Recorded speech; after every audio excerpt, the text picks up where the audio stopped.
All right, you are now tuned in to the Rotated Views podcast, episode number 38. Happy holidays. And I'm not just saying happy holidays, I really mean that's the title of this episode. Happy holidays. And when you're listening to this is a day or two after the Christian holiday titled Christmas. So we're in between Christmas and the New Year. I know there's a bunch of other holidays that have been celebrated in the month of December and coming up in January.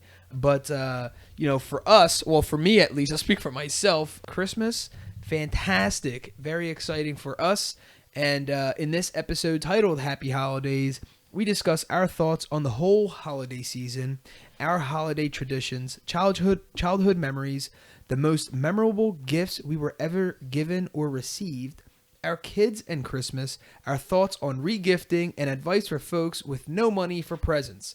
We wrap, pun intended, the episode up with quotes from Joel Osteen, Giselle, and Dan Savage. All right, so how we kick things off, I like to define things just to kind of, structure the episode. And if you're new, thank you for joining us. Don't forget, we drop a new episode every Tuesday morning. Download and subscribe. You won't be disappointed. We're a top-ranked podcast in the world out of hundreds of thousands of beautiful podcasts out there. They have chosen us to be in the top 100 week in and week out, and hopefully we can remain there as times are getting better. The episodes are getting better. We're getting sharper. And things are looking up for 2017. But while we're in the holiday season, I wanted to kind of give a little bit of us to you guys of how we celebrate the holidays. And so I'm just going to jump right in and give you guys a definition of holiday by dictionary.com.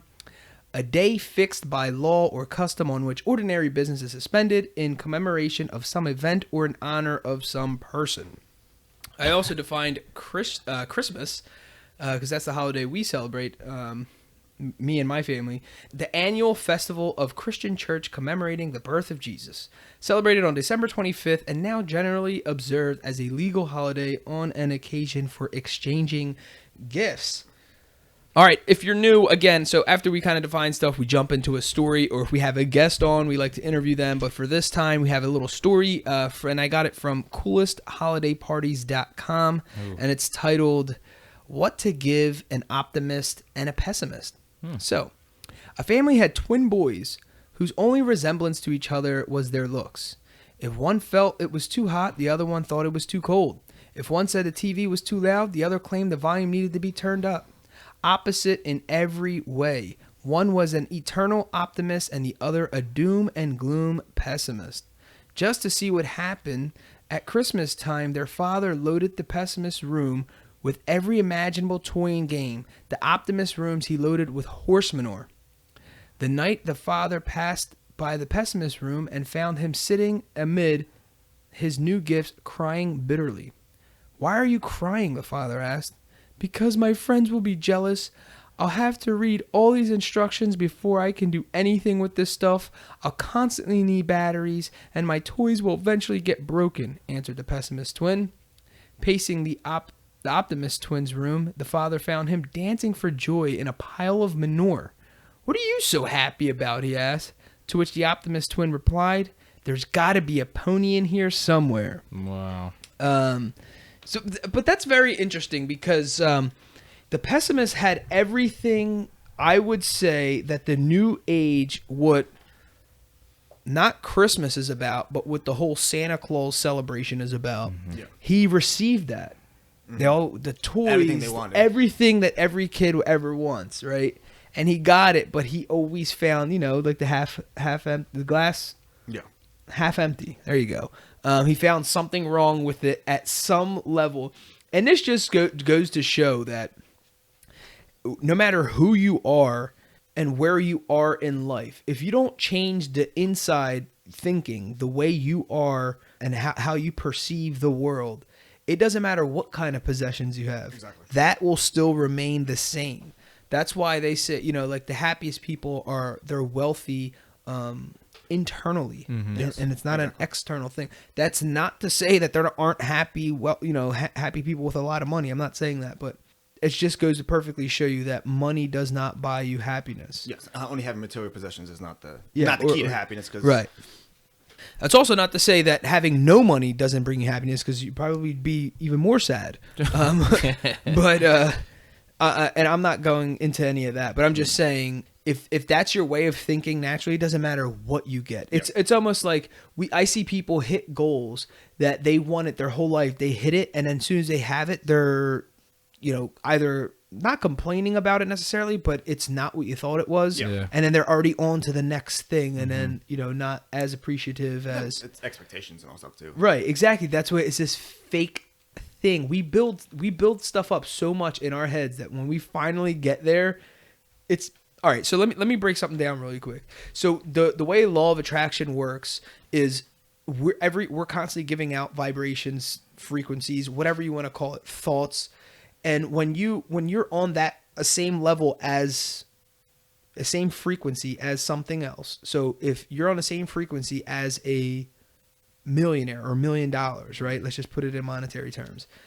When you get there, it's almost like nothing to you because you've been there in that frequency for so long to get there. You know what I'm saying? I don't know if that makes sense.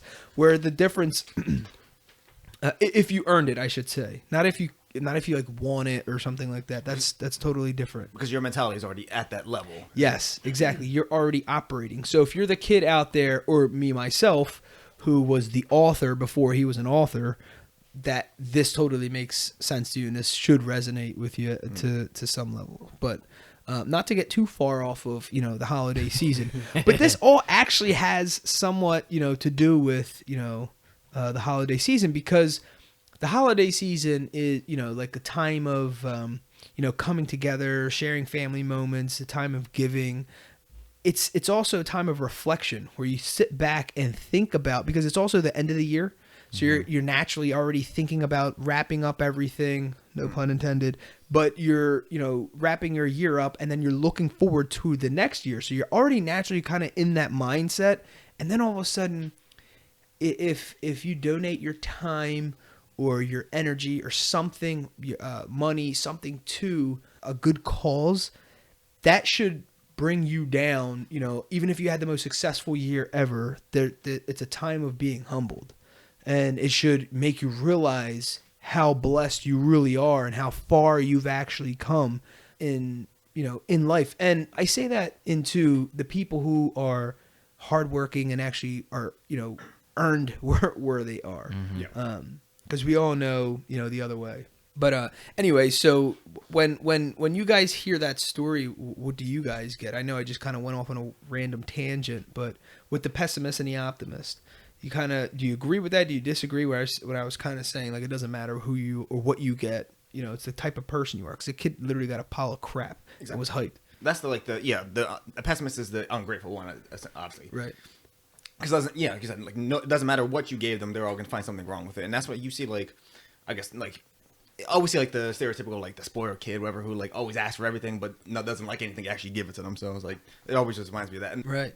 I just don't get it. Like, I can't relate to that kid. I can't. Everybody knows that kid, but you just look at him, it's like, why? Like, what happened there? You're like, why do you feel so entitled? Like, what happened to you, or who said something to you to feel like, yeah, I deserve that, or I'm just gonna be pissed that I got this or didn't get that. Yeah. That kid is one thing. His excuses were, stupid to me because I'm gonna have to read instructions. But it's the kid that says, hey, why didn't I you got the bike you wanted, but it's not purple like I wanted. Exactly. That kid, I would throw it. I would probably want to just throw the bike in the trash. Like, is that what you want? Oh, is that it? And I don't know. I'd want to just punch him directly in the forehead. It would just drive me crazy. Staying on this subject of the optimist and the pessimist, it's a very fascinating topic for me, because I am naturally a pessimist. And not to that extent, though. Yeah. It's other stuff, and I keep it to myself. It's not really stuff that I say out loud, although it might be delivered in a different way. Let's just say that. So it might come out as me being sarcastic, me busting chops, or whatever. And okay, so somebody back in the day, somebody would do something like, oh yeah, well whatever, that's gonna crumble, blah blah blah, and I would just say something like that. But then it was like off-color comment. More. Yes, exactly, kind of like passive aggressive. But I changed my mindset when I came around the right material. And Napoleon Hill says when successful people do stuff a certain way, there's a reason for that. You don't even have to be, I'm a natural pessimist, but I turned into a somewhat optimist because I did stuff a certain way. It wasn't because I completely changed all of a sudden, I got hit over the head with a magic wand or something. That was a brutal change. But that difficult thing when we're talking about you saying, like a child feeling entitled that you didn't understand that, like how does, it's a holiday season and this kid got a red bike and he wants a purple one or whatever, vice versa. And, how can you be so ungrateful? Because Lord knows what your parents did to sacrifice what they did to get that. Even if they are wealthy, at some point you have to realize that they earned that, where they are. Oh, so you're saying like, where does that come from? I don't know where that comes from. I know I can speak for myself. And the reason why I am very aggressive in attaining my goals is because I felt that hunger. I felt that not getting what that feels like. What I wanted, and it didn't happen. And I felt that whatever that feeling was, that taste in your mouth, it's like, well, I didn't get it. Like I thought I was going to get it. I'm not even talking about Christmas. I'm saying like me going for a goal and it not, and just being like, no, I'm getting it. Or next time I'm going to switch things up. And how can I figure this out too? This has been happening to me when I entered into the stock industry and studying this. And I'm like, I wasn't getting it at first. And I was so frustrated. And then finally I started picking some stuff up. And then I got even more mad. So now I'm just completely angry that I want to, not angry in a negative way, but in a motivated. Yes, and motivated in a, using that energy directed towards studying even harder, even more. And I just want to understand it so bad. And it just goes back to the old saying that life doesn't happen to you. People don't understand. This is why I mentioned how random it sounds like. This is why I mentioned the law of attraction. Life happens for you. And we're here to receive those lessons. It's our job to reflect. It's like the quote I just heard today, and I posted it today. It says, I pray, not wish. I have a God, not a genie. So it's like one of those things. It's like that life happens for you. It's teaching you so many things that it's holding you back. If you're believing in these kinds of things. And if people are out there saying, oh, that's all like this, all hippity hoppity, whatever in the world, some like hippie stuff that you guys believe in that. For you real like hardcore people who, wherever you're tough or whatever, listen to whatever Michael Jordan says. Listen to Muhammad Ali. Listen to LeBron James. Listen to Conor McGregor. If you go on, type in anything motivation, right, in 2016, anything motivation that's going to motivate you for fights, they have Conor McGregor talking on these things now because he's in interviews and he's literally talking about the law of attraction. Conor McGregor is a UFC world champion in 2 different weight divisions currently as we speak. We're in end of December in 2016. And this guy is fully believer in the law of attraction, and he talks about it in the middle of his interviews. Now, fighting is a physical thing, right? When people say, oh, that's all law of attraction is like all spirituality, kind of like just random stuff, right? Okay, well, what he does is such a physical thing. So why is it working for him? That makes you think, because normally it's like, oh, well, it's because, oh, it's always like, self-help people or personal development people. This guy's like a counselor or, some type of life coach or something like that. Of course you believe it. That's your profession. Okay, well, what happens when this dude is the most paid UFC fighter in the history, has made history, has 2 world champion belts, currently is holding both of them, right? Talks possibly the most smack you'll ever hear, but he backs up what he's, talking, right? What's not working then? He's literally the manifestation of everything we talk about. Literally. This dude, just listen to this guy's interview. He is like a 17-year-old skinny, scrawny kid talking about he's going to be a UFC world champ 10 years before it even happened. 10 years. He's like 28 now. And there's interviews of him at 18 years old. I'll be a world-class champion. I'm going to be not even world-class champion of the UFC. He was in other leagues and he was overseas. So that's hard. UFC is based out of the United States and California.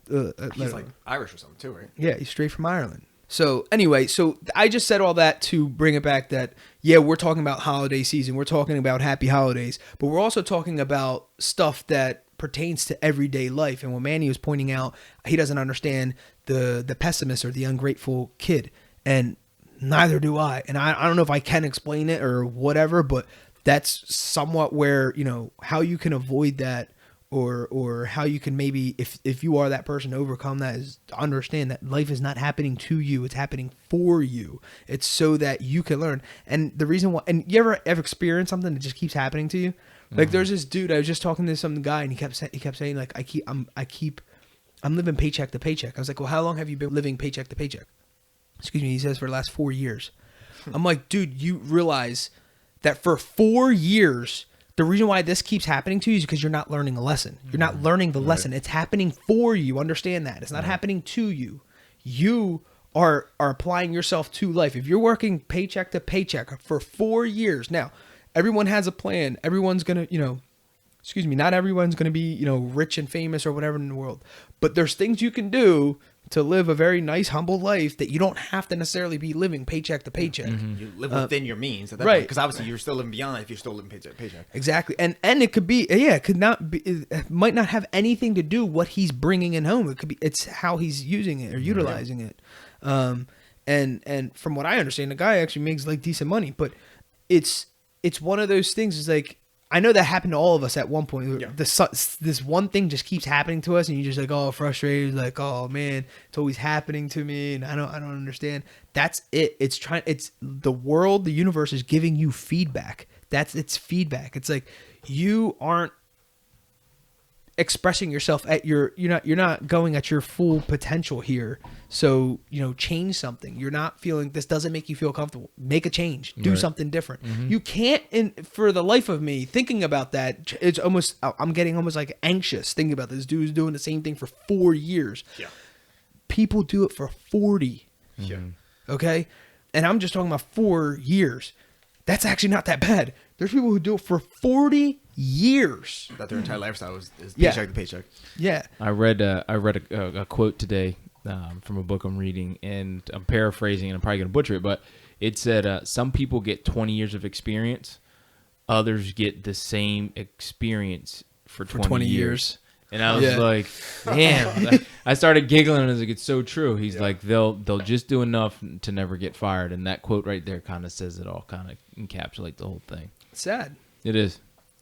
So, so that's going to be Johnny, who's the pessimist. What we just explained is going to be Johnny, the pessimist. That's what he's going to be until he changes thought process. Yeah, come on, Johnny. No, and you know what, man?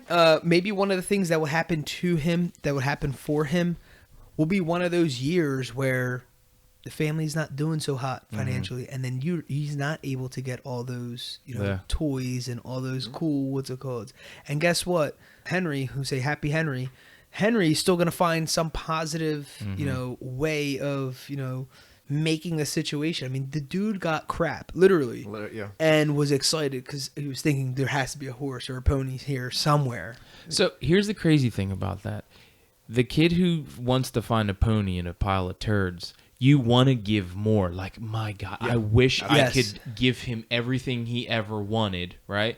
And the kid who got everything that a kid would want, you want to take it all away from him. Isn't it interesting how that works? So the more thankful you are, the more you're probably going to receive. You just keep putting those good vibes out. If that doesn't tell you, if that doesn't give you an example of law of attraction or whatever you want to, throw out there in the world, if that doesn't tell you, think about it just on a basic level. When you give something to somebody and they're ungrateful, you immediately want to take it back. Yes. Yep. When you give something to someone who looks at you and tells you thank you through the moon, you want to give them, whether it be money. If you gave them $5, you wish you would have gave them 40. If you gave them, and then the pessimist, if you gave them $1, and he's like, that's all you gave him was $1, and you just want to give him a penny or just take it all away and wish you never gave him anything. Yeah. Isn't that, like, I just thought about that. That is the most interesting thing in the world right now to me. It's like, wow, why do I want to give you more when you're so appreciative? You know what I mean? It's just, I don't know. It comes in droves. Absolutely. They understand all the meaning behind it. I guess. Yeah, right. Yeah. And even if they don't fully, at least to some extent. Yes, exactly. Yeah. Because sometimes there's people who are grateful and you're like, they don't even know what you sacrificed. I know this might sound crazy, but there's, since we're in the holiday season, we're watching all these like Christmas cartoons and whatever. And there's like a White Christmas or Mickey something Christmas. It's like from 1999. Not the Christmas Story, is it? Christmas Story. Like the the Scrooge thing, not that, right? No, it's like I don't know. It's like a Merry Christmas Mickey. It was I keep saying 1999 because every time I see the title on like my my TV like guide thing, it says it says 1999. So it's always stuck in my mind. So in the movie, Mickey and Minnie are dating or whatever, and they have things to do during the day, and it's it's Christmas, and Mickey has a harmonica that he plays and performs for like for all kinds of children who aren't well off or whatever, and he's doing all this stuff. So he wants to get her, I forget what it is, like a necklace or something like that. I forget specifically what the gift is. So he trades in basically his most prized possession to get her a gift. Well, whatever he gets her was for something that she had, and so she did the same thing for him to buy a case for his harmonica. So when they exchanged gifts, he had a case but had no more harmonica, and then he gave her, I forget what it was, and she didn't have, the other component or whatever. It's when you see like little things like that, and how little that was, but it meant everything. There's a story in the Bible that talks about, I think it was like a prostitute or something. Jesus was in this town, and I guess they were giving like an offering or whatever, and he was just saying, give whatever, whatever you want from the bottom of your heart, whatever it was. People were giving $100 bills or whatever the equivalent was for back in the day. Yeah, whatever that was. So like a lot of money, thousands of dollars, and they're just dumping it in. And this prostitute came up and put like 2 pennies in there or something like that. And one dude, I guess somebody like chuckled or whatever, and Jesus turned to him and he's like, "What are you laughing about? That's literally all she has. She gave me everything. This guy might have gave me $1,000, but he has 10,000 in the bank. Right. She has two pennies, and she gave it to me all. He said, that's what I'm talking about. That's what I want. When you give everything you have, not just a portion, not just a small little thing. So it just comes back full circle when we're talking about happy holidays. To me, I always think of like this is a season of giving, and I always look for it. And I'm thinking about the Mickey and Minnie example, and this example I just gave with the Bible or whatever. It's this giving, and what Manny you're talking about when you give somebody something and they're grateful for it. That's a whole thing. But then it comes back to who you are as the giver. Right. If you're the giver and you're expecting, that's not fully giving. So when you're giving, and I'm not even talking about monetary, but if you're expecting for that reaction, that is not truly giving. In the most purest form. Now people might argue with me on that, but it's true, because that means you're doing it because you're getting something out of it, which is as a form of payment.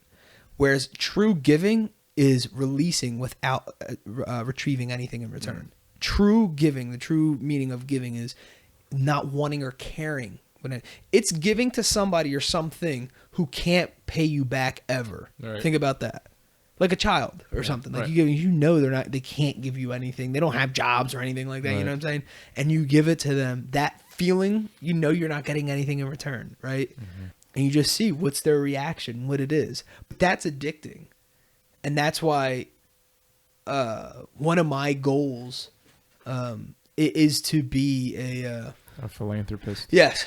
A person who gives to, other people without basically receiving anything. Anyway, that is one of my goals, is to, I don't know to what extent or whatever, but because there's something about giving that is like, that's why they say the greatest among them is a servant. Yeah. Because you're giving, you're constantly giving. And what you put out, that's what you'll receive. Yeah. And sometimes, depending on where it's from or what your source is, it could be tenfold. So it's this time of season, when I say reflect, like use like some deep thoughts or whatever. Because I was watching like some videos of me as a kid watching other people open up their gifts. And I was just in full-fledged excitement. Like I could not wait to see their face. And I still get like that. Like if I'm still 8, 9, 10 years old, when I buy somebody something, I'm so, even like these things. I made plaques for the guys here in the podcast. We were in 2016, we hit the top 100 podcasts in the world, blah, blah, blah. And two of the plaques, I misspelled the word podcast. And I was excited to give it to them. Just even like working on it, I'm like, oh, they're going to think this is hilarious because it's like freaking made out of wood and it's our first year and it's so poor looking. But it's probably going to be the best one that we have ever. Even if they give us like $1 million diamond plaque. The first one that we ever had was this that Jim made. You poured your heart and soul into. Yeah. But no, but anyway, the season of giving, I like to think of, things like that. I mean, there's this classic movie that my mom watches. I think it's called something Shoes. Shoes. I don't know. It's like a Hallmark movie. Mm-hmm. Christmas Shoes, I think it's called. But anyway, if you ever get a chance, look the story up. I think it's a book, but there's also a Hallmark made it into a movie. Okay. But it's fascinating what this little boy does, all the stuff that he does just to get these shoes for his mom, who I believe is dying from cancer or something like that. But yeah, it's a tearjerker. Yeah, tearjerker for sure. But yeah, I mean those are the things I think of, when it comes to the whole giving thing with the holiday season. It's and I think it's when you get older. You get to reflect on a much deeper level and get to see things because you experienced a lot. And that's the reason why I was saying, like I was saying earlier, life happens for you. This is the time. If you're a grown person, you should be taking in way more than just presents. For you to just seriously celebrate something for the gifts, I mean, that's so childish. Not that I'm saying don't get gifts or nothing like that, but I'm saying like, it's such a fantastic time to be in that spirit of giving and receiving and reflecting. And it's like, dude, look how far you came. Right? That's a gift in itself. The fact that you're still alive is the gift. And the fact that, like, when you get older, time just goes by so quickly. It's like that, that you need that time to be with your family to just see everything, to kind of remember everything that's happened throughout the year. And then let the cycle begin again. Then you should get to live, through the excitement of your children or family members, cousins and nieces and nephews and whatever. It's just I don't know. It's a fantastic time. One of my favorite times of the year. But so what do you guys think of when you think of like the holiday season? For the holiday season, it's the time of giving. It's what it is. And you go through cycles, like you said, like as a kid, you just couldn't wait to receive. You were so excited to just get something, that is out of the norm, right? Christmas was never the norm. This is the time you got like the game systems and, everything big that you wanted, the bike and all that stuff. So this was the time where you got all that exciting stuff. And then as I got into a teenager, it was a starting over period for me. I used to open my gifts and go upstairs and put them away and like start setting up my year. Because we were all for school, so everything. I would go, kind of sounds stupid, but I would go and I'd like tidy up my drawers, like get my drawers together, get my socks together. I would fold my shirts, and I would be ready. I would already be ready for the year. Yeah. And that's the holidays for me was kind of a new beginning going into the new year. Yeah. And as you get older, we went to a soup kitchen one time in college. And that was kind of a mind blower just to see that there were people out there that literally did not have anything to eat, and just to give your time, and just for them to be so appreciative, was cool. And the fact that we could help, it wasn't even helping. The experience wasn't helping the people who couldn't eat. It was helping the people who were providing the food. You could tell that they had just a sheer lack of manpower. Yeah. And the appreciation for them it's like you took such a load off just being here. Yeah. That felt really good. And that's when I started to, and it was during the holiday season. That's when I started like, man, giving it feels really good. It fills you up. Yeah. I much rather give something to somebody than receive something. For sure. Me. Yeah. Yeah. What about you, Gabe? Well, I mean, for me, like, I mean, especially growing up, older is like, it's different now just because I'm in a different situation now anyway, but growing up, because of religious reasons, we didn't celebrate holidays and, birthdays and stuff. So it was kind of like, obviously all of us here are Christian in some form or another, but it's like, it's kind of like, you understand like the Jewish religion and stuff like that. They're there, but you don't celebrate them. So you understand the meaning there, but it's like, it's just something that's there. Exactly. And that's what me growing up, it always was like that. I'm sure like pretty much I was 18 and stuff like that. Even after that, like, and obviously you can't be out of sight, out of mind, because obviously the Christmas, it's everywhere. Yeah, it's not like you can. And at Walmart, it's up at in August. So yeah, right. Yeah, exactly. Especially now, like, a lot of stuff comes out earlier and earlier now, especially nowadays. But I mean, it's now like, I have friends now who are like, obviously, y'all was like that. I actually, in some form or another, I have some kind of celebration or some kind of acknowledgement of it now, right, than I did growing up too. But it's still like, for me, I guess it's harder to get into like the Christmas spirit, because I haven't done it for so long, and even now, like in the past like few years, it's a little more into it. But it's like still, it's such a mentality of that I don't really pay attention. Like you just don't do it. So it's so it's weirder for me, like, to have that. I mean, I understand, like, obviously doing stuff like, if you do like soup kitchens, like, that stuff is awesome and stuff like that. So I wouldn't mind, I would do stuff like that. But like just the actual like the Christmas stuff is just doing that one time alone. It's kind of it's addicting. I don't know. For me, it was anyway. It's like, man, I wish I could do that all the time. Because like even stuff like we even go to grocery store now. Like they have like Acme does stuff for like, there's one radio station that does like every year they have like a food drive, and like they have like $10 bags, you can pick them, go. So I've done stuff like that, or the other stuff like that. So I don't mind. I don't mind giving. Right. The other thing. So like, and that's why I'm terrible now, especially with getting gifts. Like I'm like terrible. It's like I don't. I feel like I, not that I don't deserve it, but it's like I'm always weird with that, just because it's never been about a certain day. It's always like, if you're gonna do something nice, you're gonna do something nice whenever. Yeah. And it's like it doesn't have to be in a certain holiday and all this stuff. So it's like, that's my mentality now. Is like I feel weird about certain situations because I'm not used to having to focus on certain days, right. If that makes any sense. Yeah, no, absolutely. So we talked about kind of what we think. Or what the holiday season is for us. I actually I appreciate Gabe's view, because it's coming from a totally different perspective, totally different spectrum too. It's kind of interesting seeing someone kind of like peek inside the house kind of thing, like looking in, like, right. What is that? What's going on? And then almost like it's gotten so big that you have to be a part of it. Just like you said, it's like, it's not an out of sight, out of mind thing, because it's in your face at all times. That's very interesting. It's kind of it exploded into something totally I believe that, I don't know if it was panned out or planned out to be this way, or if it just panned out to be this way. But they say like it's so commercialized at this point that it makes you, what people fail to realize, that although the word has Christ in it, people fail to realize that it's a religious holiday. Yeah. And they take it as the Santa Claus, and Jesus Christ has been replaced with Santa Claus, and the actual celebration of giving has been replaced by a Christmas tree with 500,000 different gifts that cost way much more money than people need to be spending anyway, and basically screwing themselves up. Most of the people are screwing themselves up financially just to compete with someone else, or just to satisfy someone else's, I don't even know, like infatuation with the holiday. I don't even know what you call it.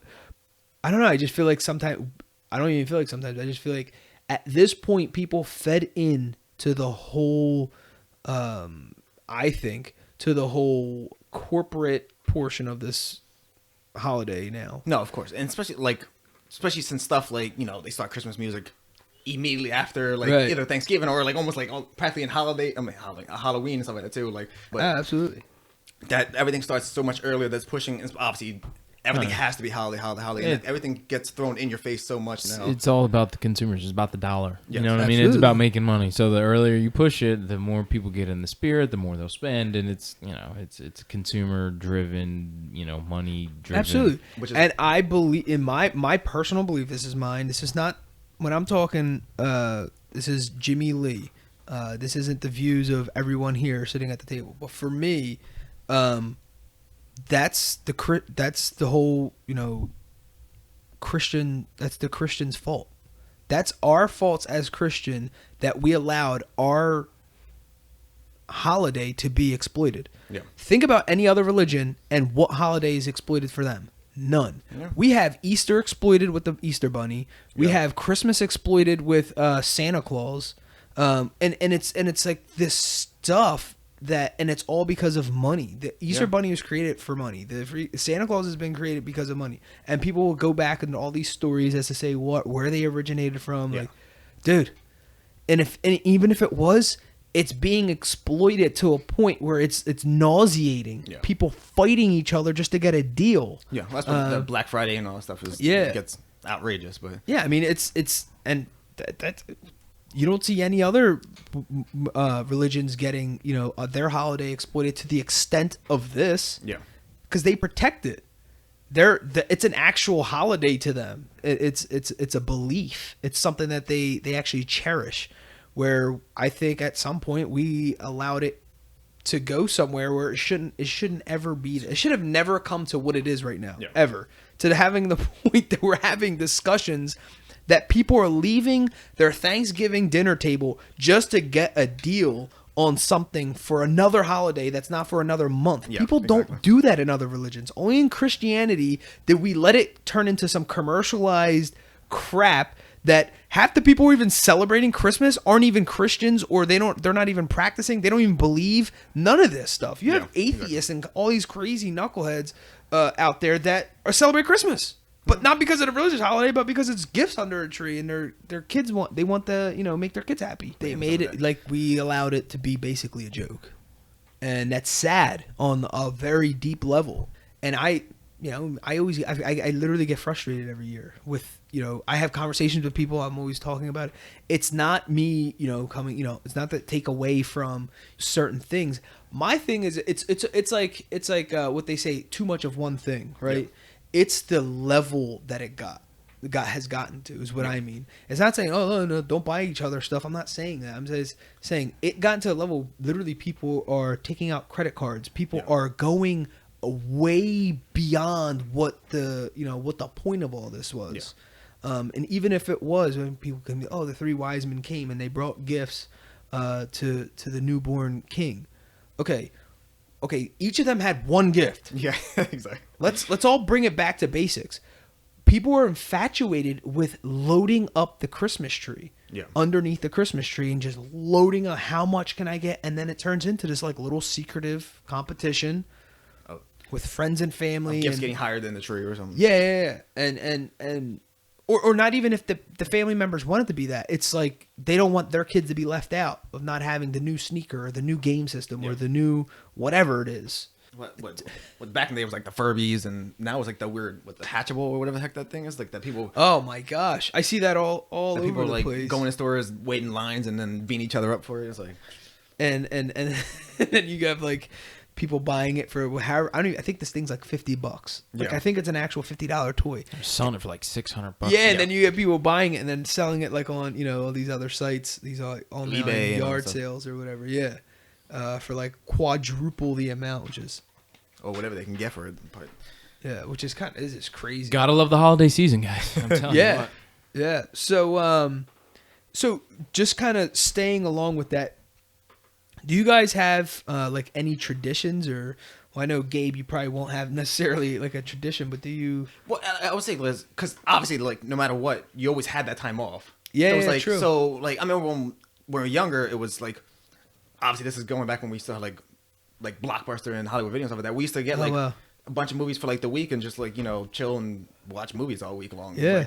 Like, we just hung out at the house because obviously we didn't really do it. Obviously did the traditional like holiday dinners and stuff like that too, but we were all home, so we had the time to spend together. So it was still kind of along the same lines, I guess. Yeah, that's cool.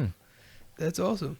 For us, it was family. I mean, growing up, me and Jim are first cousins, so we would go to grandma's house and get stuck in there like sardines, and grandma would make food, and we would it'd be a lot of yelling. If you've ever been in a Puerto Rican household, they're talking to each other, but it's just screaming. The baseline is yeah. They started like if it goes up to 10, they start at 8. So exactly. And that's what it was. And you watched horrible TV because there was it was awful because cable wasn't what it is now. There's no Netflix. Like, hey, let's turn on this story and well, I only had 3, 6, 10, and 29, and that's what we rolled on, man. Whatever was on Fox, we were watching. But that was it. Like as a kid, that's what I remember. Going to grandma's house and having to get dressed. I never understood why you had to get like in your Sunday best to go to dinner, and not even 10 minutes there, you were like sweating something nasty. Like we were sweating profusely, and you had 8 kids walking, I guess, running around this little living room. Yeah, and we were stuck in there, and then you did that from 5 to 6 till about 10 o'clock till the parents were like, all right, we got to get to bed because Santa's coming. And we're like, all right, let's go. Let's get out of here. Yeah. And then that was it. And then we woke up that morning and then went to Wayla's house again and had breakfast, or it was vice versa. Either went Christmas Eve for dinner, or Christmas you woke up and then everybody exchanged gifts at that point. And there was how many kids were there at that point? It had to be 12 of us. It was a lot. It was a lot. For us, for the Velez squad, we always did Christmas Day at Velez because Christmas Eve we would do my that's father's right. side. That's right. We would go to my aunt Laura and my uncle Ruben's house, but it was literally the same thing. Right. It was everyone packed into this little house, and man, we had a ball. And then it was cool for us because then we were like I said, like growing up, we went to church like 3 times a week, so. We always had something going on with church or whatever, and then right after that, we would go to my aunt and uncle's house or whatever it was and do something there, hang out. We exchange gifts and party and eat. It was freaking fantastic. That's funny you say that because you always wonder, like, oh man, we're gonna be stuck, stuck there like sardines, and the kids are gonna hate it. But I remember as a kid, like, you didn't know any better. What you did, you thought it was great. Yeah, I sat on the step most of the time and just like you ate your food on the step, and I didn't know any better. Like I can't look back and say, man, that was awful. It's like that's how I grew up. So as a kid, they don't care. It's usually the parents, because I'm usually projecting that. It's like, oh man, it's gonna be hot there. Yeah, I'm projecting my feelings on the kids. CJ's gonna be miserable. Yeah. Meanwhile, it's me that was worried about it. I remember having to go upstairs just to get like cool, because it was like cooler upstairs. Yeah. Go in that one room you weren't allowed in. It was our sewing room. Like, oh my god, it's so nice up here. But on tradition level, like my brother got into this last year, and he started a tradition of movies and gingerbread houses. Nice. So last year everybody had their own little gingerbread house. Like you buy them in a box. Apparently they're good forever. And you made your gingerbread house. Each individual person made their gingerbread house, decorated as they wanted, and they made a town. We made a town out of it. Nice. So this year... So you guys went to town. We went to town. Literally went to town. So this year, my in-laws are coming down, so there's going to be probably 2 or 3 more houses added onto it. So nice. It's become quite the... CJ actually, my son got super excited about it. My daughter's excited about it. Yeah. So we'll do that Christmas Eve and, go home and chill. But at least it's something to do, because before... my brother would always say, we don't have any traditions. He was super upset last year. He's like, I'm starting one.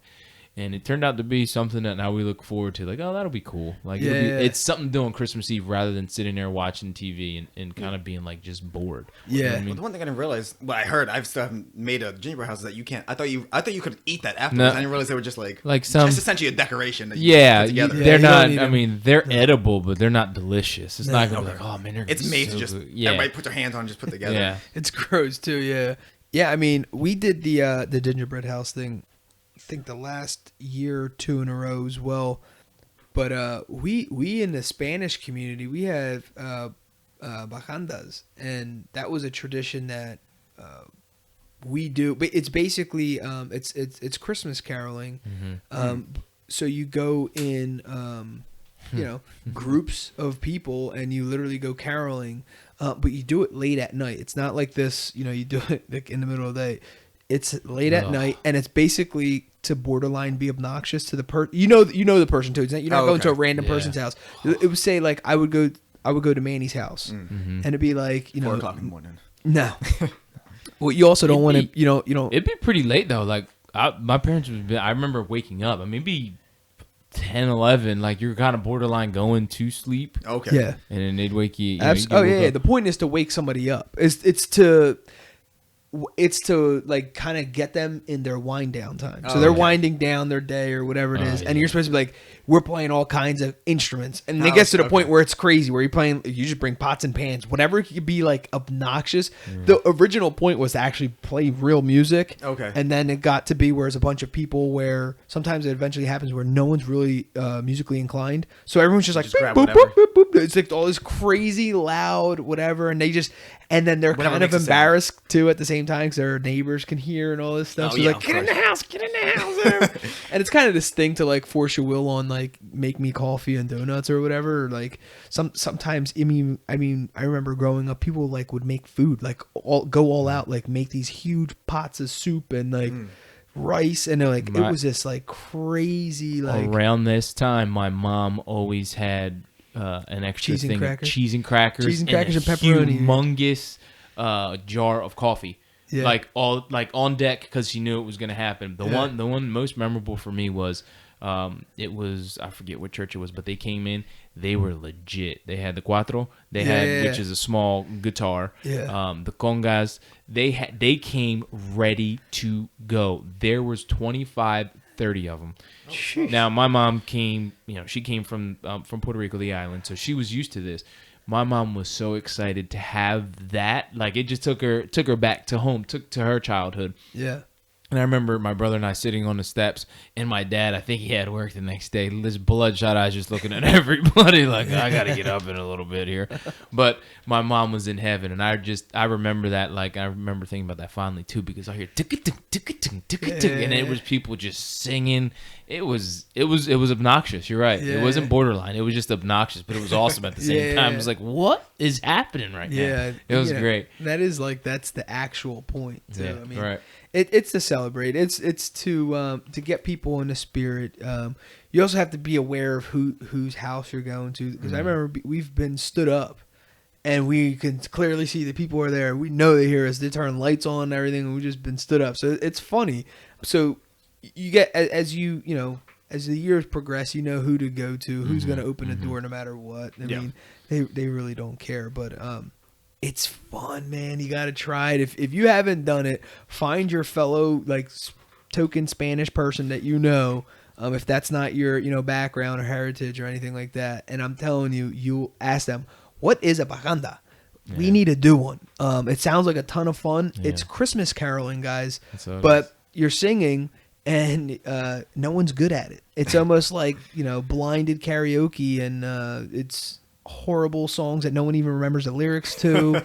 It is a ton of fun. Yeah, it's good. But anyway, so moving on with me, one of the traditions that I've started now with my little family is cutting down a Christmas tree. Growing up, we've always had artificial Christmas trees because my mom is supposedly allergic to trees. That's what she told my dad. Put that in quotes, or we're putting that in quotes on the air here. Allegedly. We'll go with the allegedly allergic to Christmas trees, which is hysterical. Now that not now that I think of, we've all like as an adult when we like realize like that sounds like the most made up thing ever. But yeah. So anyway, so long story short, my wife grew up with real trees.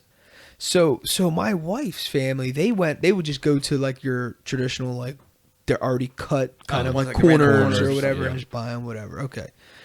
And that's the people around where I live. That's what they did too. Yeah. So we got invited our first year to go to an actual tree farm and chop down the tree. I say chop, but it's really saw down. I thought I was actually going to chop. I thought someone was going to give me an axe. I was going to chop this thing down. But it's actually better. You don't want it chopped because it's a disaster. It's a mess. It's uneven. So when they give you the saw, you're actually sawing, right through it. It's really cool. So you go in this tree farm. You're walking around. You actually get to pick the tree that you want. They give you like measuring sticks, so kind of relatively. Hopefully, how big your house is and the space that this is going into. You want like a 50-foot tree. Yeah, you don't want because out there you're outside. There's no ceiling, right? So everything looks kind of little. Yeah, and you don't know until you bring it in the house. Like, oh my goodness, this thing is huge. Our first one was like this big tubby like tree, and we had no idea. It looked normal to us, but when we brought it in the house, I literally had to trim it because it didn't fit in the house. I trimmed it like I was trimming like like a bush outside or something. I had like my tree trimmers or whatever the hell they're called. Anyway, so then you pick your tree, you saw it down, They even have carts that you put it on, and it's almost like it has like 3 little wheels or 2 little wheels, and you just cart it off, so you're not like dragging this tree down at this specific place anyway. And then they get it, they put it on a tree shaker, so it shakes off all the loose pine. Okay. Then they cut the bottom of it with an actual, a gas-powered saw, so it's a perfectly even thing. Oh, okay. They'll drill a hole in the bottom of it, so when it gets dipped in water, the water can go through, the bark or whatever. And then they put this plastic netting over it and goes through this tube thing. So now it's like this little, big, huge, like arrow, basically, and then you can throw it on top of the roof. So it's all this, like, it's very well thought out, and it's a process. Like, the first time I was chopping mine down or sawing mine down, I looked crazy. Like, I looked like I was humping the tree, because I didn't know I never sawed the tree down before. It's a good time. Yeah, so now we've done that every year now. Okay. So like that's our thing, and it's turned out to be it's basically me like mumbling underneath my breath the whole time, and my wife. Yeah. If you ever watched Home Alone and the short what's his real name? Joe Pesci. Yeah, Joe Pesci. If you ever watch Joe Pesci get frustrated when his head gets flamed off from the doorknob or whatever it was, when he walks into the back door, or anytime he gets hit by one of the traps. Yeah. And he dips his burnt head into the snow, which always makes me laugh. And he's like, and whatever. That's me chopping down a Christmas tree. Side note: fantastic Christmas movie. Oh, one of my favorite. That's a movie that I watch while I'm wrapping gifts. Okay. It's my own little mini tradition. Yeah, it's like kind of like one of those things. Brings me back to childhood, and I observe and watch all like. I still pick up to this day. I pick up that movie came out in the like early 90s, and I still pick up something something new, what someone was doing or saying, and like up until recently, like 3 or 4 years ago, that house was actually for sale.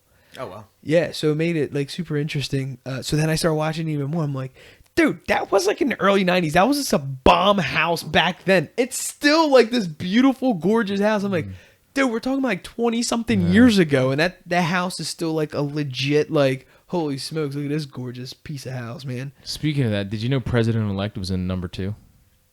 Trump? Oh, yeah. He's like, it's that way, kid. I had no idea. Yeah. I just found that out, and I was like, oh, there he is. Okay. I never noticed it. Yeah. So I forgot about that, too, until somebody said it recently. Yeah, it's actually kind of funny. So kind of switching gears, what do you guys feel? I know we did touch upon like, holiday shopping. What's your guys' take on like the shopping aspect of like Cyber Monday and Black Friday? Do you guys do them? Do you guys not do them? Are you anti them? Do you try to get a deal if there is one? Do you just kind of... I hate it. I'm this might be the stupid side of me and just don't care. I'd rather pay a premium than have to deal with the headache. Yeah. I'm that guy. I went one year just because because usually when I was like younger too, we always went, because we always had Thanksgiving off. We always went to Virginia, my aunt's house down there. And one year my cousin wanted to go, because actually some of my family up was from Florida too. So obviously there's deals, whatever. But they had to he was trying to get a laptop or something. But one of those things went like got up like 3:00 in the morning, whatever it was, to like Best Buy, and it was like it was pointless because you had to be there early to get like a ticket and stuff. And at that point nobody. This was still, I guess, relatively early in the Best Buy. Wasn't really like the online. Everything was online. So it was like, we didn't know that's where we went there. And I just wanted buying something just for the heck of it. But it was pointless because we stood in line for like, I don't know how long just for the early 2000s. It was ridiculous. When there was no Cyber Monday. I mean, it was just purely getting up in the middle of the night. Yeah, no. We had the same thing happen to us. My dad wanted to buy a laptop for my brother, and me and him at this time, it was the electronic place around us. We did have Best Buy around here, but specifically the one we're saying was Circuit City. Oh yeah. And so we're at Circuit City, and the same thing. We're in line. There's this DJ and everything out there. I mean, blasting music. They're giving away free donuts from Dunkin' Donuts. All this stuff. Like they had this whole thing going, and it was freezing outside. Yeah. I remember being like, me and my dad were swapping, going rotating in the cars, right? Yeah, because it was that cold out. So we're about like 25 feet away from the door. So now we're both just standing there. We're like, oh my gosh, we're out there for like several hours. Yeah. And we finally got up front to realize the same thing. You need all that time for nothing because you needed a voucher. That we didn't have this voucher. Yeah, for that specific laptop. Yep. And it was like, no wonder. It was like, this laptop is like $200 when it was normally like $2,000. And there's they only had like 4 two available, of them. right? Yeah, exactly.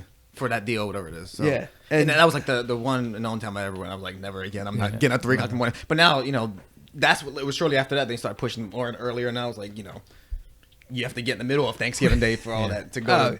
Which is hilarious because I think I actually came out with like I felt I had like the pride in me, like wanting to come out with something because my mom was busting her chops about this the whole time. She's like, it doesn't work. That you don't ever get deals. It's like a big gimmick. They raise the prices and then drop them and make it seem like she came up with this whole pessimistic thing.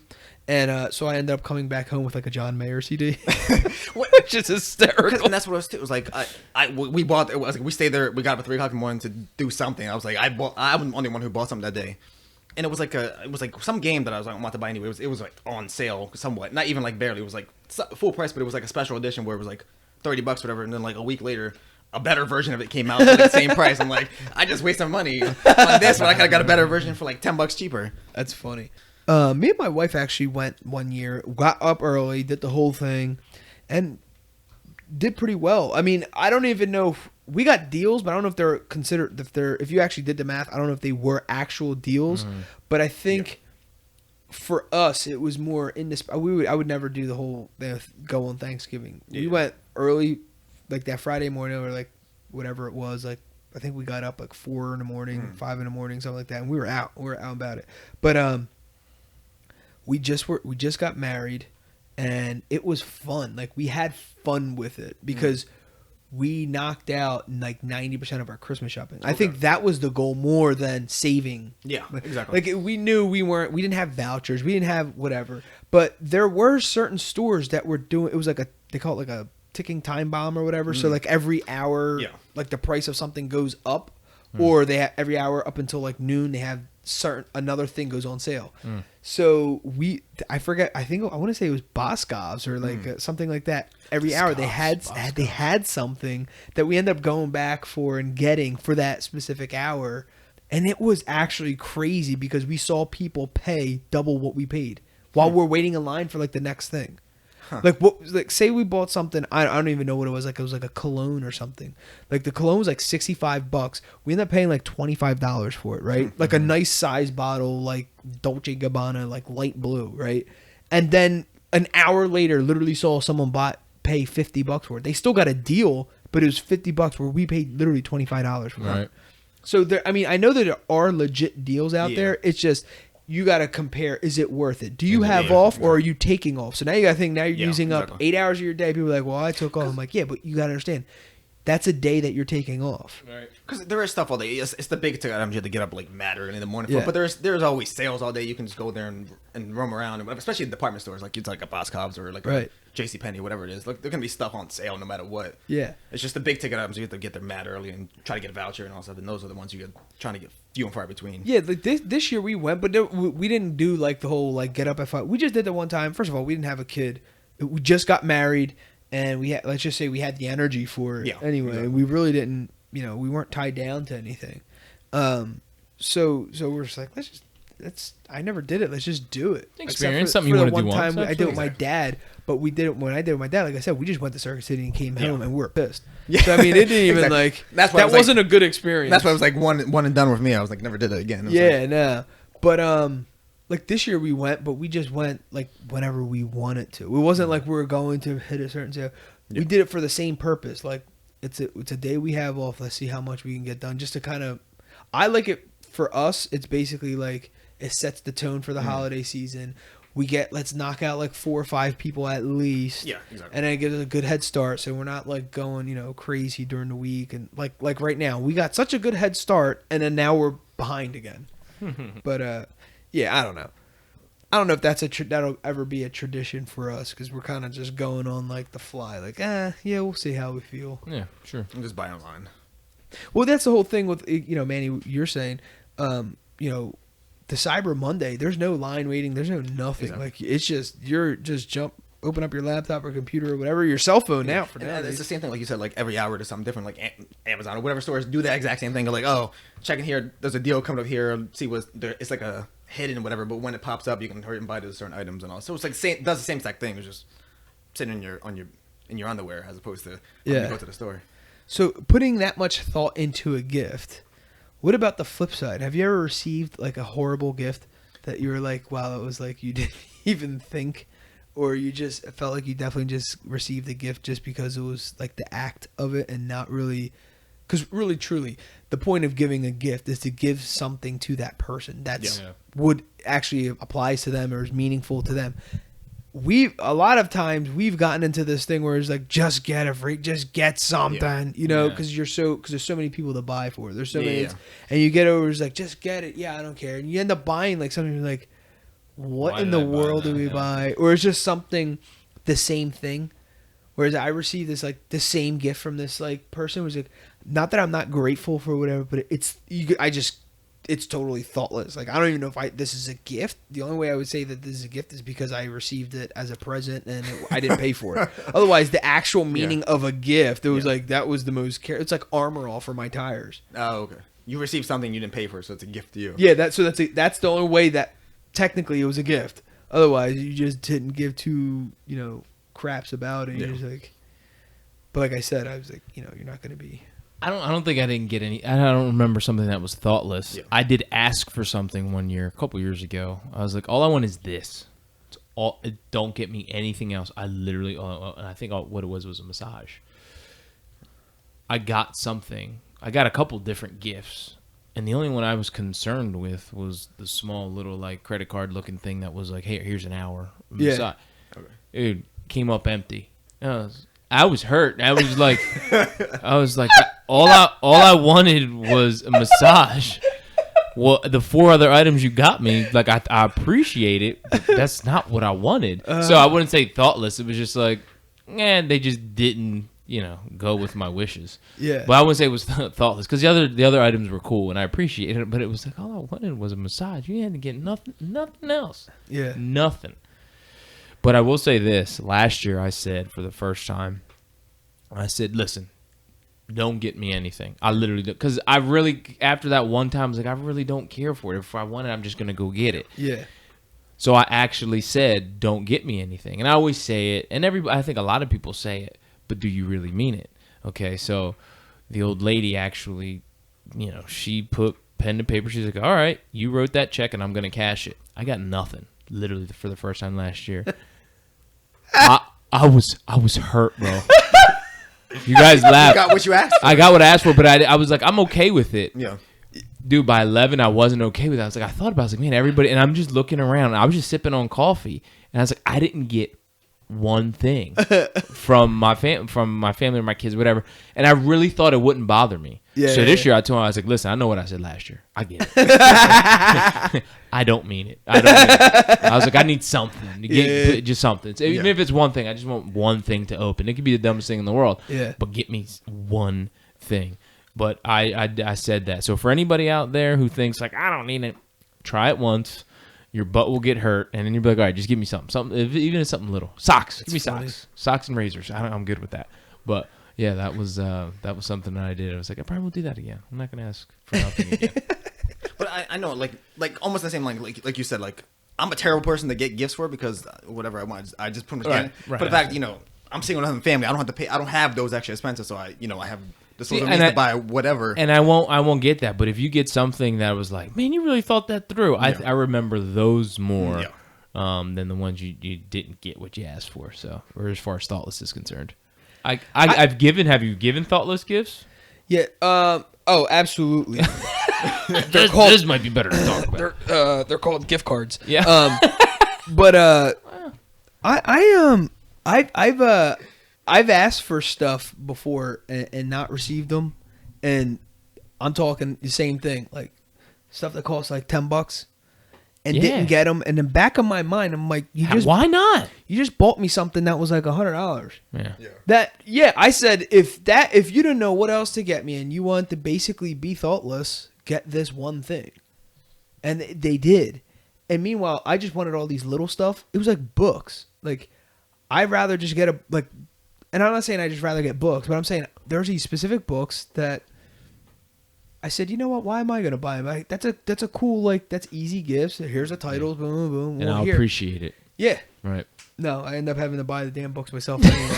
I'm like, I don't even know why I tried to even get creative with that one. Yeah. So now I just, I'm just like, let's just get the big Just get the big boys then. Just not. Here's our budget. This is what we're spending on each other. Boom. Spend all that on this. Boom. That's it. Because I already know. Yeah, it's not gonna work the other way. Because it's just not. It hasn't. It never did. I'm good at so like for me, I am a horrible like birthday guy, Valentine's guy, Mother's Day guy. Not my thing. Not that it's not my thing. I'm that thoughtless where I just don't think it's important enough all the time. I do it for sometimes. Anyway, I'll like Christmas is the one where I'll go like and spend the money, and I'm okay with that. So like one year was computers and wireless earphones when they weren't that cheap and all that. So Christmas is a good one for me. But my mom always loses. There was probably like a 4-year period where it was just candles. I'd go to just get the Yankee candle and just get a bunch of fragrances. And that was a throwaway. Like I knew she would use it.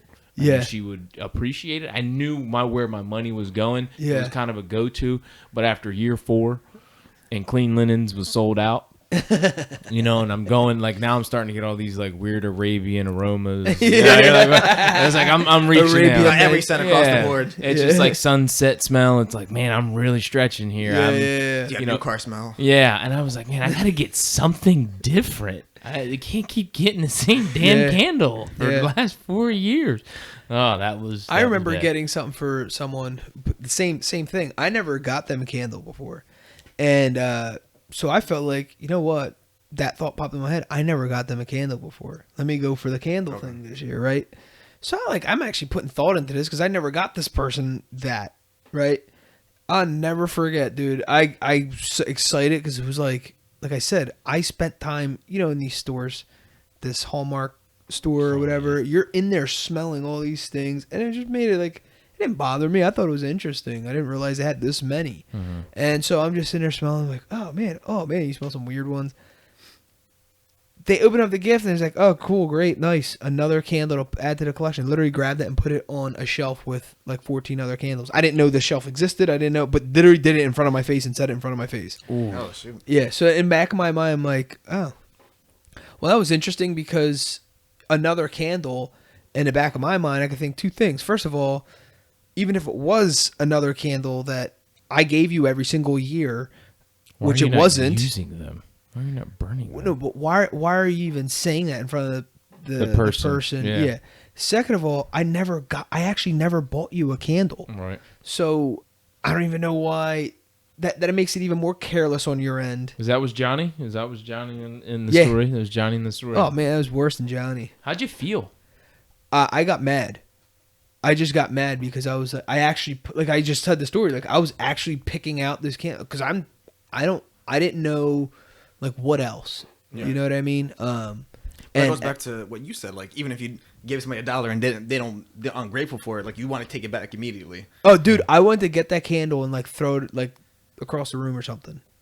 Like I was just staring at it sitting on that shelf and I literally like that person like walked away and I'm staring at the candle like thinking of like, dude, I definitely spent. Yeah. I was picturing me in this store for like 45 minutes smelling all these different candles. I'm like, well, and then those candles aren't even cheap. No, they're not that cheap.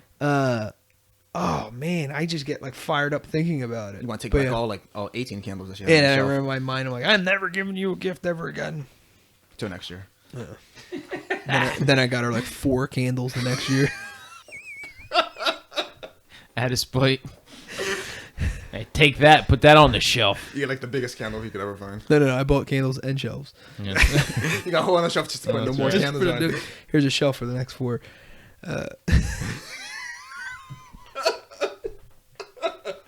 really did. Oh yeah, I went spiteful the next year. Oh, shit. Candles and a shelf I bought. So what do you guys think of re-gifting? Is that something you ever done, or is it something that what do you when you think of it? What do you think of? I might have done it by accident because I don't remember.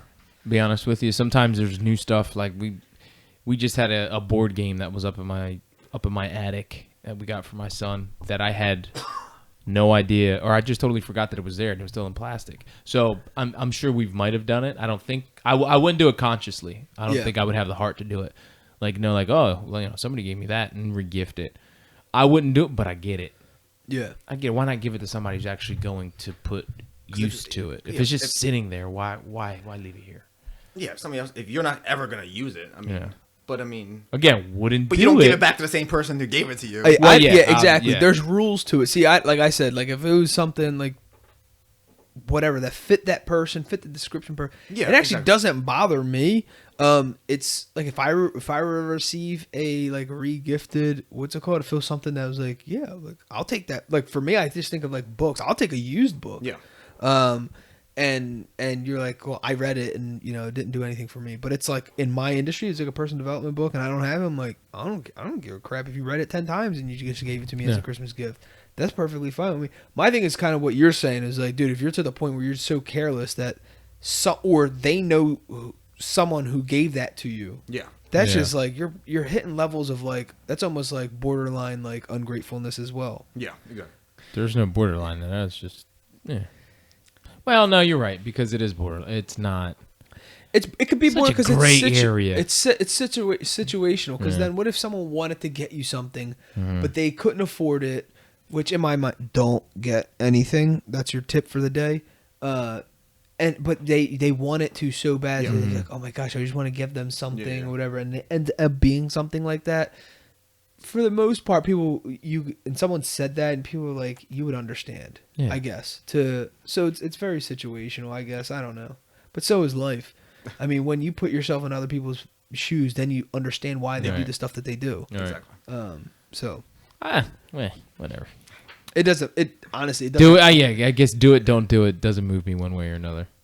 As long as well, people talk about karma with this. Same thing. Law of attraction. They talk about karma. It's like it's bad karma to do it, and it's for that reason that it's ungrateful. So basically, someone's giving to you, and it's like you're acting as a repellent. Right. So now you're not going to get. It's kind of like the ungrateful child. Now you're not. Makes me not want to give it to you, and that's the universe coming back to you. Like, oh, someone gives you a gift, and what you do, you give it right back to somebody else, as if taking ownership, as if this was a very well thought out something that I give you. Now what you're gonna get a re-gifted piece of crap next year from someone else. It's the boomerang. Right.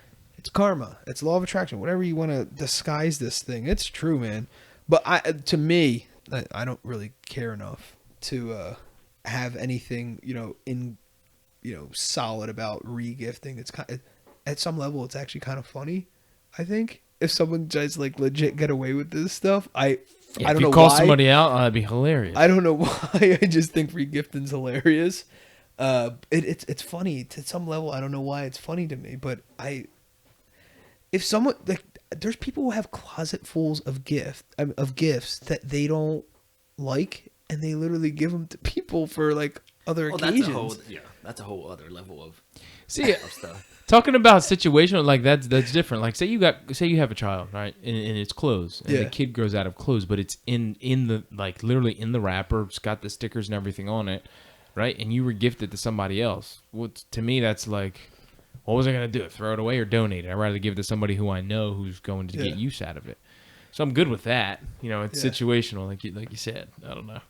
It's weird. It's funny. I think it's because I saw something happen, like. Couple things happen that I think it's funny, which is the reason why I just try to make a point to just get somebody. I try to anyway. I don't know. I might, like you said, I might have done it. I don't even know. Right. Just because you don't want to get caught up in like the funny situations, man. Speaking of funny situations, what have you had any funny experiences during the holiday season as a kid or with your kids? And have your kids ever been ungrateful for a gift? So I don't even know if it's funny. It's more traumatizing than anything. So how my house was set up, there's an attic. And I still, for all the people who have kids in the car, turn it off. But that's the point I found out that, he wasn't real. So my dad went upstairs and the ladder was giving him trouble. And I remember him working on it like in the summer. And I remember the noise that it made. And I had to be 12 o'clock at night. It was a big Christmas for us. It must have been because he went up a couple times. So I'm like hearing things, and all of a sudden I kind of opened my eyes, and it's right there. My house growing up was small, so the hallway was right there, and my head was right in the doorway. And I hear, and I'm looking, so I go out, and I literally thought to myself, I was like, Santa. I was like, no way, man. He's getting through the attic, right? So I come out, and my dad is coming down in his drawers, like in his skivvies. It was just his white skivvies. I'll never forget. But he's bringing like the toys down, and I remember looking up, like kind of looking down the hallway, and just seeing his feet. And I'm so disappointed. I was just like, all right, I'm going to bed. I was like, this is it. That's how we've gotten toys all these years. Like, I can't believe this is how it happens. It was my dad coming down in the drawers with the boxes. I'm like, you've got to be kidding me. I was so disappointed. I didn't say anything because I had a brother at that point. Yeah. But, oh, man, it kind of was like crushing. I was like, oh, that's how I hard to take in at the age of 18. Oh, man, but that was the one where I was like, God, it was funny because now Yeah. thinking about it as a kid, it's like, your dad's in your underwear. And I was probably me. That'll be me going up to my attic, bringing it down at some point. But that was me at probably 7, 8 years old. That's funny.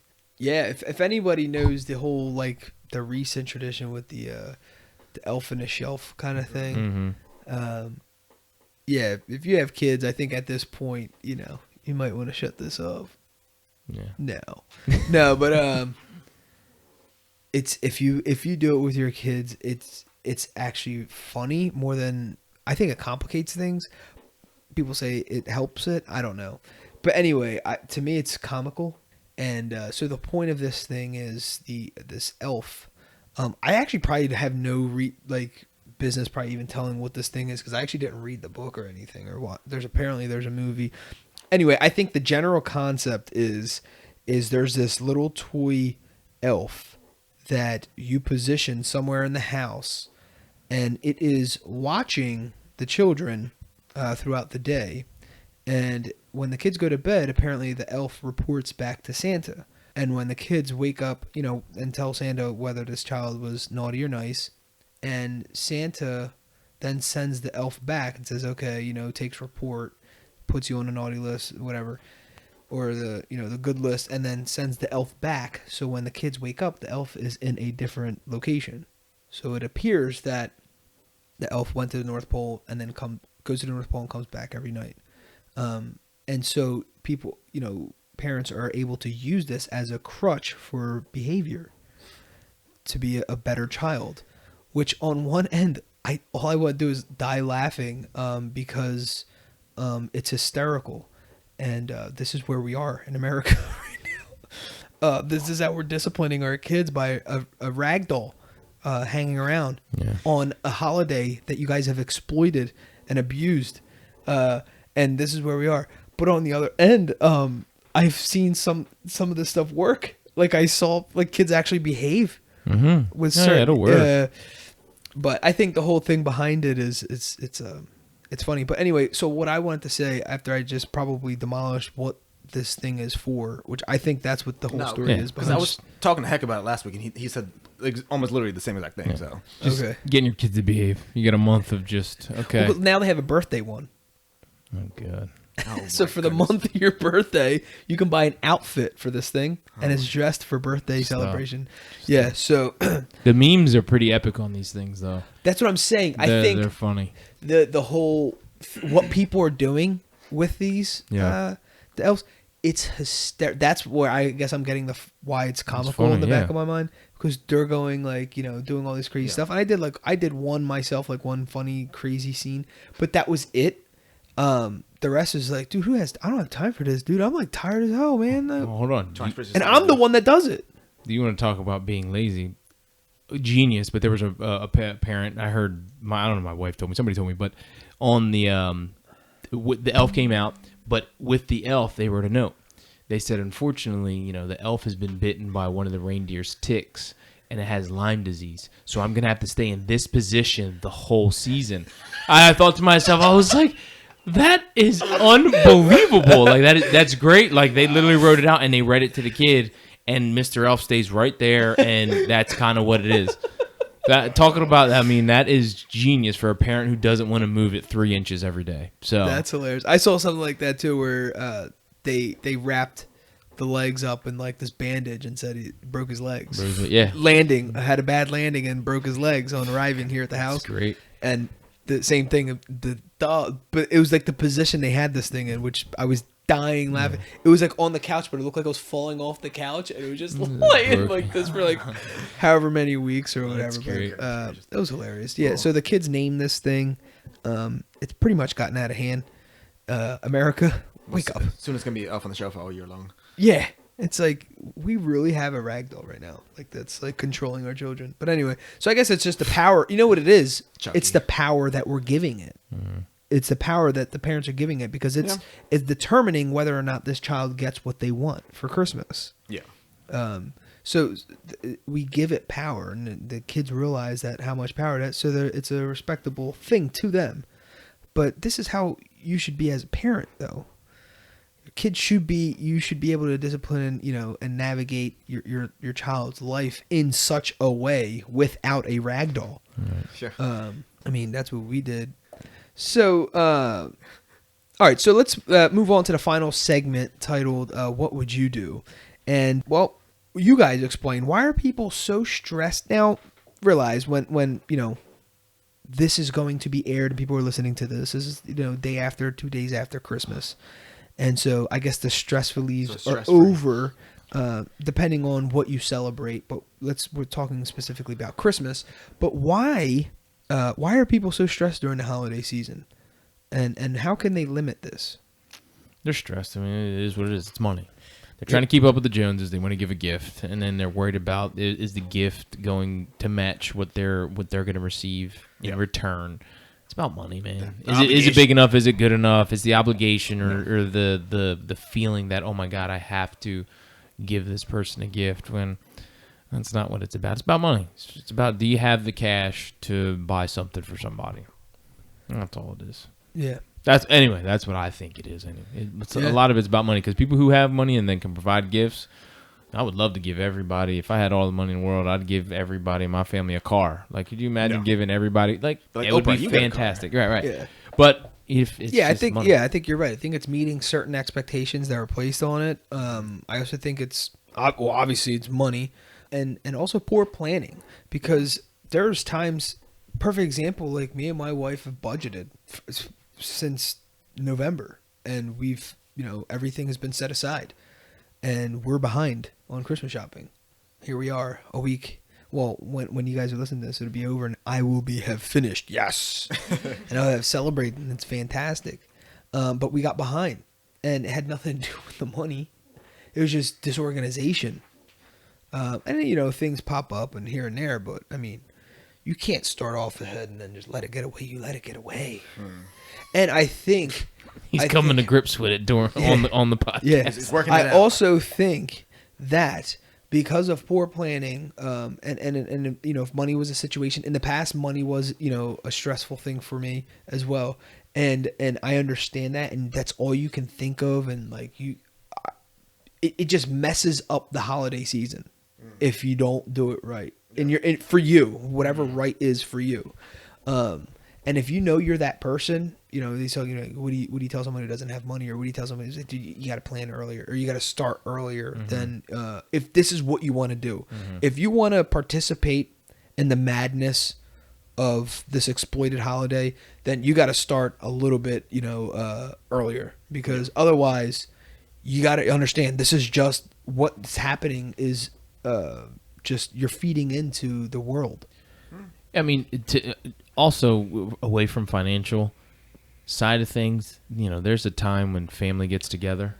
Oh, guess what? Not all families get along. Right. So they feel like they're going to have to be stuck with each other. It's like, oh, that's stressful. Yeah. That's stressful to, I know for us, or for me, it feels like, growing up as kids, we always spent time together. Well, your families grow, you get nieces and nephews, all your cousins have kids, they now have their own families, have their own in-laws, and it's like, oh, well, we still want to get together, but, how are we going to do it? And there's just a lot of, planning, and just, it becomes stressful because you want to be able to, give or do whatever with the same family member. Yeah, that you visit 3 houses in the same day. And so cool. I figure we, in our family, we grew up together, so it's like, okay, we got to see each other because that's all we've known forever. Yeah. But as you continue to grow older, not necessarily grow apart, but your families grow, so you get pulled in different directions. So that becomes stress for everybody. It's like, oh, well, do I get this person something? Because if I don't, so it's all a bunch of bull. But I mean, last year it happened to us. I mean, we were supposed to, go to my mom's in the morning,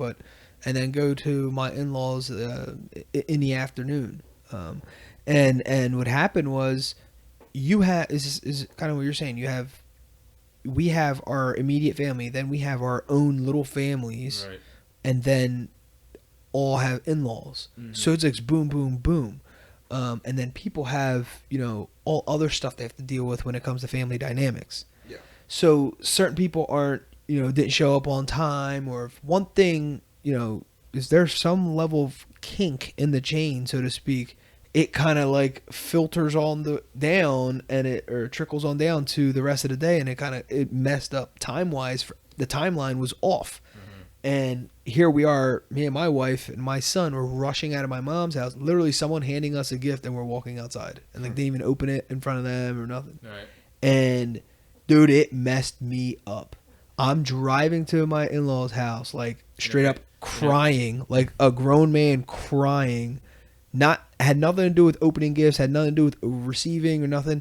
I just felt so bad for, like, to me it was like the experience of like. And all I kept saying is like, this is not Christmas. Yeah. This isn't what Christmas is supposed to be. We're not supposed to be flying from one. What is the point? If I'd known this was going to be like this, I wouldn't have gone. No, stayed home. Yeah, I mean, what's the point? It's because it was so stressful right. that, and the whole day, all I felt was bad. That was my Christmas. I just felt all bad because I felt rushed out of one place. Mm-hmm. I didn't get to see certain people. Mm-hmm. And then when we did get to see them, we're flying out the door. Yeah. Then we went to my in-laws' house, and then we're there. And then all I could think of is, if everyone's still back at my mom's house, then I'm over there rushing around. And then we leave there and then come back to my house, and one person already had freaking left. And then I'm starting to feel bad again because then we left the in-laws' house like in a rush. So the whole day I was just feeling bad. The whole day it was just like this weird vicious cycle of just feeling bad. I'm like, it was one of my favorite Christmases with me, my wife, and my son. But outside of that, it was a disaster. Yeah. And that I would never wish that. I hope that never happens again, because that was just the feeling that I got was I looked forward to something. We did all this planning. We made sure we were like, everything was organized. We're there on time. We're there. Everything went so smooth, and it was like, what the freaking hell just happened? Like, this is a disaster. Yeah. Oh, that was brutal. Can you do for someone who doesn't have money for gifts? I literally thought of one. What I got from my brother was a coupon. I'll watch your kids for the day. Oh, for somebody, a college student who can't really do that, do a coupon book. I've heard it before, but it actually be done now. He took his time and made like a cool little, and almost was a legit certificate. Yeah. And he took time to do it, and it was funny. It was like, oh really? Yeah. But it was here, cash this in whatever between the months of whatever, and it had an expiration date, so it was funny. And I was like, you took time. I actually appreciated that more than not getting something physically. Well, yeah, and it's also for, you got to think about, there's people who who are in the opposite way, come from wealthy families. Mm-hmm. And what do you get is the famous question, what do you get someone who has everything? Right. And I never forget this. It was an interview they had with Jennifer Lopez, and they asked, she's like, I just don't want someone to feel bad that they have. She's like, I literally can get whatever I want, right? She's like, I don't want someone feeling so obligated that they have to like they're gonna like blow me away with whatever. She's like, what blows me away is like when, like a niece or nephew like draws a picture for me and gets it framed or something like that, and that gift. She's like, I cherish those gifts more than someone bought me like a $50,000 like necklace or something like that because they're trying to like impress me or something like that. Mm-hmm. It's like, that's what's gonna stay with me, that little picture. But and that's just it. Get creative, make them. Make them, seriously. Get out those creative juices. Start walking around through your little craft store or whatever it is. Start going on Etsy and I don't even know if Etsy's still alive. What's the other one? Pinterest. Go on those sites. Get creative. Do whatever you got to do. Make a gift. I think it'd be fantastic. You have fun doing it. You know what? And I guarantee you the other person will understand that you put in time. And if they don't, then you know what I mean? Then don't get them something next year. Tell Johnny to go to hell. Just buy him candles and more shelves. There you go. So, let's wrap this up with quotes from Joel Osteen, Dan Savage, and Giselle. So the first one from Joel Osteen. Christmas is the perfect time to celebrate the love of God and family and to create memories that will last forever. Jesus is God's perfect, indescribable gift. The amazing thing is that not only were we able to receive this gift, but we are able to share it with others on Christmas and every other day of the year. Joel Osteen. Next one by Dan Savage. I wouldn't say that holidays are manufactured by corporations, but they're certainly exploited and mined by them. And the last one, Giselle Bundchen. Christmas and the holidays are seasons of giving. It's a time when people are more kind and open-hearted. Awesome. Guys, thanks again for joining us. The Rotated Views podcast was produced for self-development purposes. Huge shout out to our sponsors. This episode is brought to you by the Blessed Lifestyle brand. That is BL3SSED.com. Also sponsored by The Motivation Files Unleashed. This motivational mixtape will be your fuel for success. Available on all platforms. Guys, don't forget to visit the website, JimmyleeVelez.com. Follow us on Facebook and Instagram at Rotated Views. If you have any inquiries or questions, email us at info@JimmyleeVelez.com. On behalf of myself and the rest of the crew, we wish you massive success. Stay blessed.